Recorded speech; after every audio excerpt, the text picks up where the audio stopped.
Salam Bapak Ibu, kita bertemu kembali dalam pembahasan firman Tuhan dari 2 Timotius 3 ayat 10 sampai 17. 2 Timotius 3 ayat 10 sampai 17.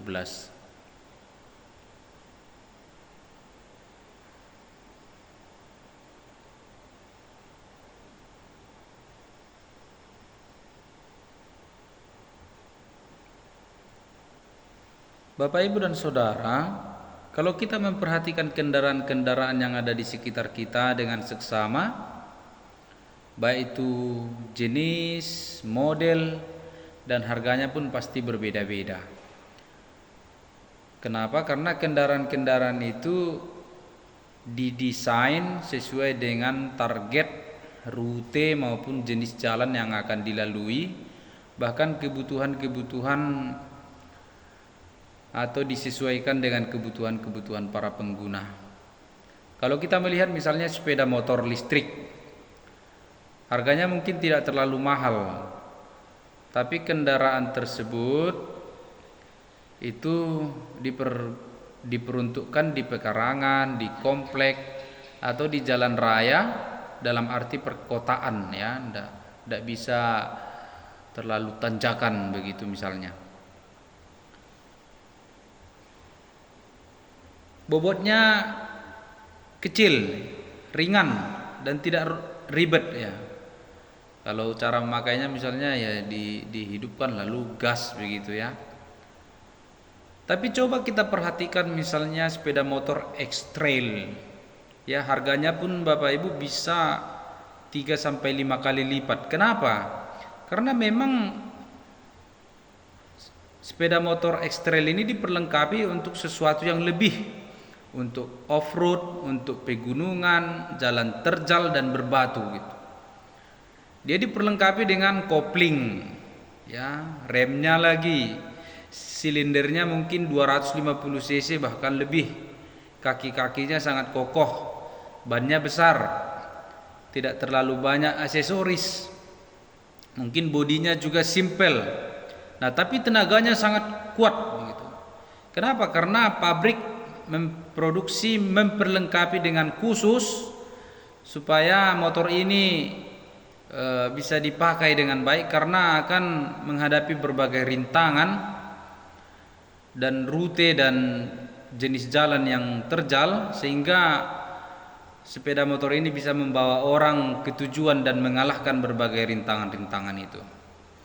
Bapak Ibu dan Saudara yang terkasih, teks yang kita baca ini berisikan nasihat-nasihat Paulus supaya Timotius teguh menanggung berbagai rintangan dalam pelayanan secara keseluruhan.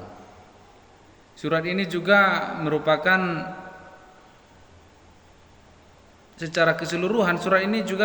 instruksi dan langkah-langkah praktis terhadap pengajar sesat, guru palsu, dan juga berbagai masalah-masalah di gereja di Efesus.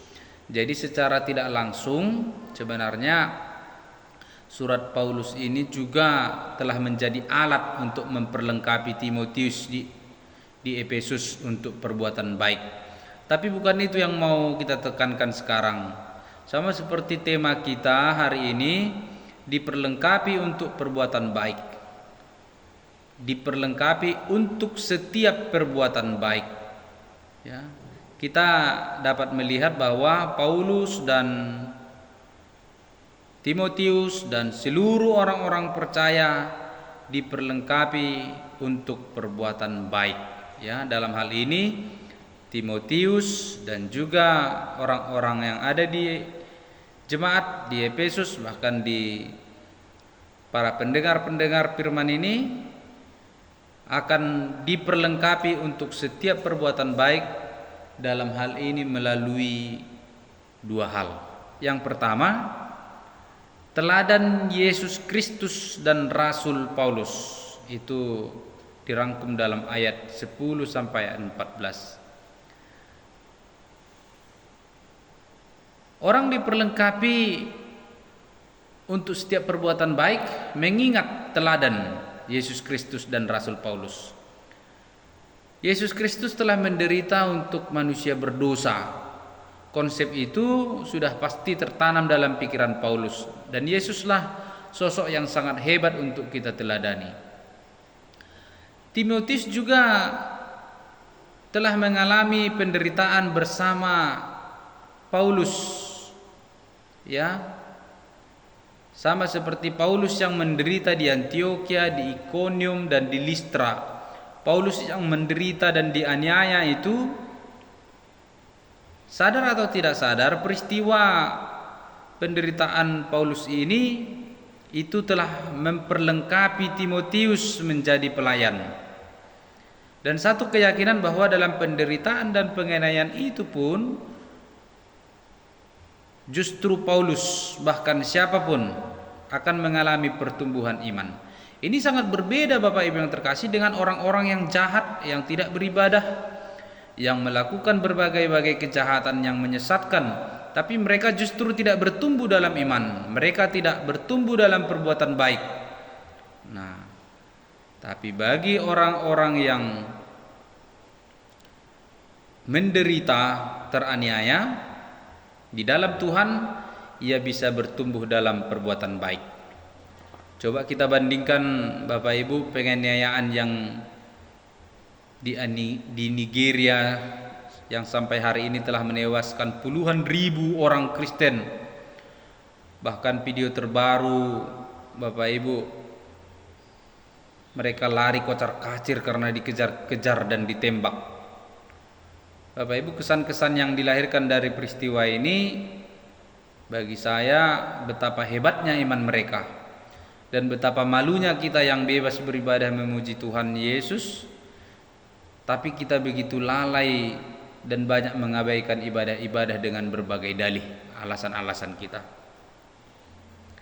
Doa kita semoga banyak mereka yang masih ada di sana dilindungi oleh Tuhan, dan gereja makin bertambah di sana, ya. Semakin dibabat, semakin berambat. Itulah doa harapan kita. Karena walaupun nyawa mereka banyak yang telah hilang, tapi kita berharap, berdoa juga semoga jiwa-jiwa yang masih ada di sana tetap bertumbuh luar biasa di dalam Tuhan. Saya juga yakin bahwa mereka yang mengalami penderitaan-penderitaan di Nigeria ini akan hadir untuk perbuatan-perbuatan baik di dalam kehidupan sekitarnya. Dan ini menjadi pelajaran yang sangat penting juga bagi kita yang ada di sini sekarang, supaya kita bisa belajar bersyukur dengan keadaan kita, dan itu mendatangkan hal-hal yang baik, dan kita juga menjadi pelopor melakukan perbuatan-perbuatan baik itu. Yang kedua, kita diperlengkapi untuk setiap perbuatan baik melalui kekuatan kitab suci yang dahsyat. Bapak Ibu, Timotius diminta untuk sadar bahwa ia telah menerima kebenaran firman Tuhan sejak dari kecil. Ini bisa kita sebut selangkah lebih maju daripada yang lain, di mana yang lain ini baru menerima firman Tuhan di kemudian hari. Jadi menerima firman Tuhan, menerima kebenaran firman Tuhan sejak kecil itu adalah model yang sangat besar bagi Timotius, karena sejak kecil ia sudah mendapatkan pengajaran-pengajaran firman Tuhan. Timotius juga diminta Bapak Ibu untuk meresapi bahwa kitab suci mengambil peranan yang sangat besar dalam pertumbuhan iman. Alkitab telah memberi hikmat kepada Timotius, menuntun kepada keselamatan oleh iman, baik itu kepada Titus maupun kepada seluruh orang percaya. Firman Tuhan juga mengajar, menyatakan kesalahan, memperbaiki kelakuan, dan mendidik kepada kebenaran. Seberapa banyak orang tidak sadar Bapak Ibu akan otoritas kitab suci, sementara Alkitab telah menuntun kita kepada Allah.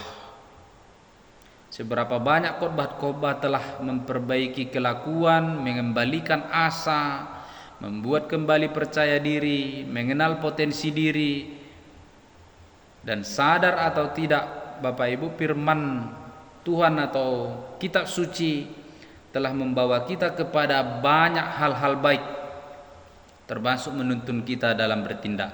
Jadi dari kedua hal ini, kesimpulannya Bapak Ibu yang terkasih, baik Timotius maupun orang-orang Kristen, baik kita juga, kita diperlengkapi untuk setiap perbuatan baik melalui teladan Yesus dan rasul-rasul, dan juga melalui kekuatan kitab suci.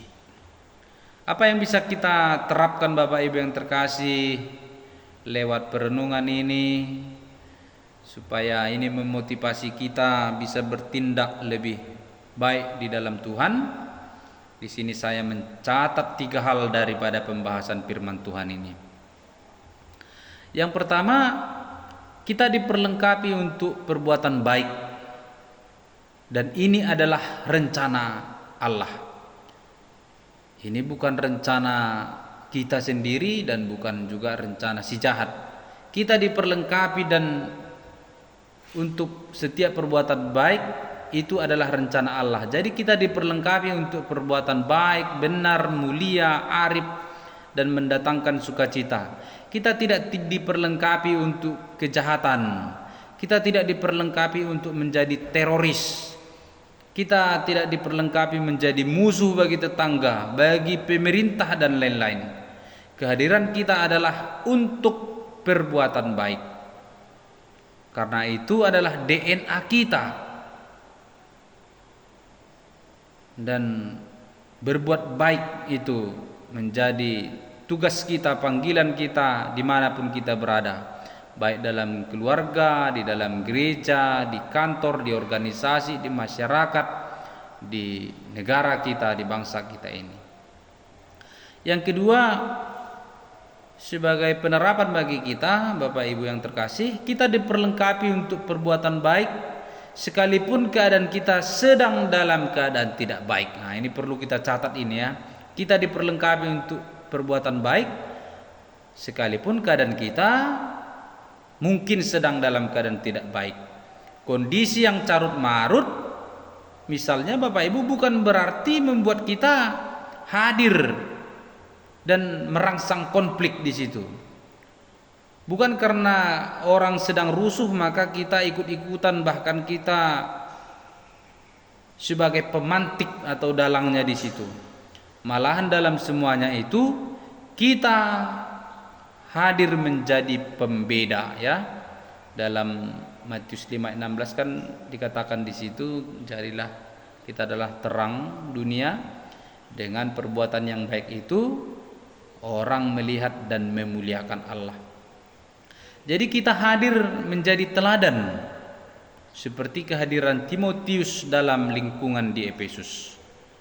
Seperti ilustrasi saya tadi di awal, seperti motor ekstrel itu diperlengkapi dengan khusus untuk jalan yang sebenarnya tidak mudah, terjal dan ekstrim. Nah, jadi sekalipun jalan kita sulit, lingkungan kita tidak bersahabat, situasi kita sedang buruk, ingat kita diperlengkapi dengan khusus untuk setiap perbuatan yang baik. Yang terakhir, kita diperlengkapi untuk perbuatan baik dengan banyak cara. Tadi disinggung dengan meneladani Yesus Kristus dan rasul-rasul. Kita juga diperlengkapi dengan rasio, sehingga kita bisa berpikir dengan jernih dan arif dalam mengambil keputusan. Nah, jadi kita diperlengkapi juga dengan akal ya. Nah, kita juga diperlengkapi dengan Alkitab yang berkuasa menegur, mengingatkan, menguatkan, memperbaiki kelakuan, mendidik kepada kebenaran. Nah, firman Tuhan menjadi perlengkapan kita yang sangat ampuh dalam menjalani hidup. Allah juga memberikan rohnya, roh kudusnya untuk memperlengkapi kita, supaya kita tidak takut untuk memberitakan kasih dan kemurahan Allah, ya. Kita melihat itu di kisah para rasul misalnya, mereka itu dengan Roh Kudus itu, dengan peristiwa Pentakosta itu misalnya, mereka dengan berani menyuarakan kebenaran, memberitakan Injil, ya. Nah, jadi kita juga diperlengkapi dengan Roh Kudus, dan Roh Kudus itu membuat kita tangguh untuk melakukan apa yang baik, ya, melakukan setiap perbuatan yang baik, walaupun mungkin secara manusiawi kita tidak sanggup melakukannya. Roh Kudus juga memampukan kita untuk mengampuni, ya. Perbuatan baik itu kan tidak terlepas dari pengampunan. Nah, dengan demikian Bapak Ibu, kita melihat bahwa Allah memperlengkapi kita dalam segala hal. Dan perlengkapan yang dibuat oleh Allah itu, yang diberikan oleh Allah itu, harus kita tujukan untuk perbuatan baik. Kiranya pembahasan firman Tuhan ini Bapak Ibu bisa memotivasi kita dan menolong kita dalam kehidupan sehari-hari. Amin.